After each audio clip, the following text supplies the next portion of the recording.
Olá, seja bem-vindo, seja bem-vinda a esse momento de reflexão com a Palavra de Deus, utilizando-se para isso de algo tão precioso, o Evangelho que Deus preparou para este dia, o Evangelho que nos sustenta, a força de Deus para o nosso viver. Então vamos para o Evangelho de hoje, Lucas capítulo 11, versículos de 42 a 46. Em nome do Pai, do Filho e do Espírito Santo. Amém. Naquele tempo, disse o Senhor: Ai de vós, fariseus, porque pagais o dízimo da hortelã, da arruda e de todas as outras ervas, mas deixais de lado a justiça e o amor de Deus.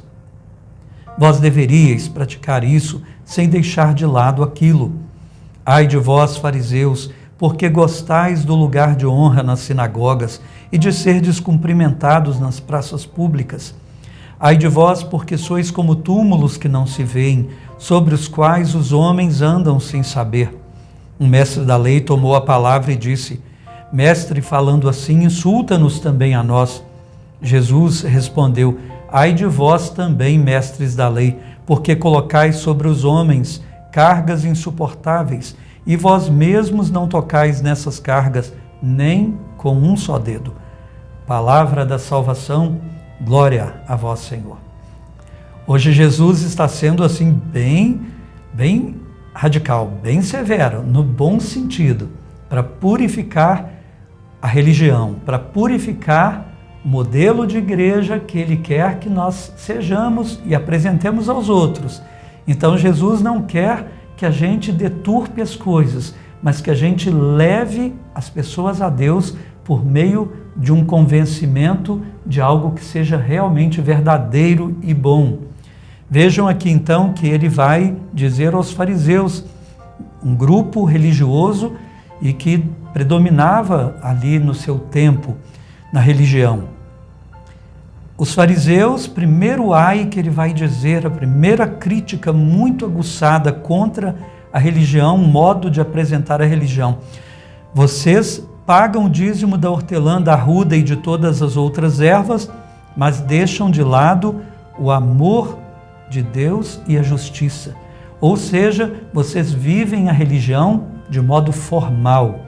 Então a igreja não pode ser a igreja do formalismo. Cumpra isso, aquilo, e você vai estar em paz com Deus. Não é isso. Cumpra isso e aquilo, claro, porque não existe religião sem ritos, sem leis, sem regras. Isso também seria criar uma religião da própria cabeça. Mas não se pode esquecer o que é fundamental. A essência da religião cristã é a justiça que vem de Deus e a sua prática de nossa parte, o amor de Deus. Nós apresentamos uma religião fundamentada no amor de Deus e que é geradora de justiça. Nós apresentamos a justificação que Cristo nos alcançou por meio deste amor, viver justificados pela fé, mas viver de tal modo que apresentemos obras também de justiça. Deveria ser assim. A segunda parte, o segundo ai de vós, fariseus, porque gostais do lugar de honra nas sinagogas. Então, fazer da vida uma busca de privilégios e, sobretudo, quando é mais triste ainda, da própria religião, de promoção de si mesmo. Deus nos livre de tal coisa. Uma religião fadada a morrer, porque o que se apresenta nela são títulos de glória, busca do que não convém. O terceiro ai de vós, porque sois como túmulos que não se veem, sobre os quais os homens andam sem saber. Que coisa terrível, que imagem até nojenta, não é?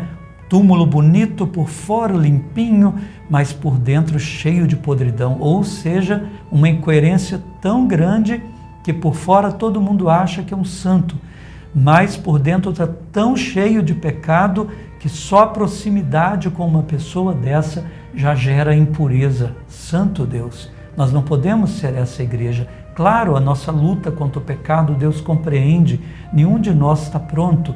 Deveremos combater sempre esse combate com a sua graça e na sua força, mas viver essa hipocrisia de ser uma coisa por fora, mas viver por dentro outras coisas, sem querer se converter, ouviremos: ai de vós da parte de Jesus. E aí veio o mestre da lei e reclamou com ele: mas o senhor está ofendendo a nós também. Ele não usou de meios termos. Ai de vós também, mestres da lei, a responsabilidade de vocês é ainda maior, porque vocês têm a responsabilidade de ensinar. Mas o que vocês fazem? Colocam peso nos ombros dos outros, pesos que vocês não querem carregar nem com um dedo só. Religião não é para ser peso ensinado, é para ser verdade que vem segundo Cristo, segundo o Evangelho, não pesos, regras, formalidades, as quais a própria pessoa não quer viver. Responsabilidade maior ainda de quem ensina, de buscar o Evangelho da vida e não formalidades e pesos para impor sobre os outros. Deus, nós agradecemos porque o Teu Filho Jesus não veio ensinar meias verdades, não veio trazer uma paz superficial. Ele veio nos atingir na raiz dos nossos pecados. Ele veio fazer a verdadeira reforma de todo modo de nos relacionarmos com o Senhor, que é a vida religiosa, a religião. Senhor, ajuda-nos a termos uma religião que seja, como a própria palavra diz, algo que nos religue, que nos ligue ao Senhor em Cristo. Ajuda-nos a viver de modo coerente e a viver os fundamentos daquilo que nós queremos, unindo fé e vida. Amém. O Senhor esteja convosco, Ele está no meio de nós. Abençoe-vos Deus Todo-Poderoso, Pai, Filho e Espírito Santo. Amém. Até amanhã, se Deus quiser.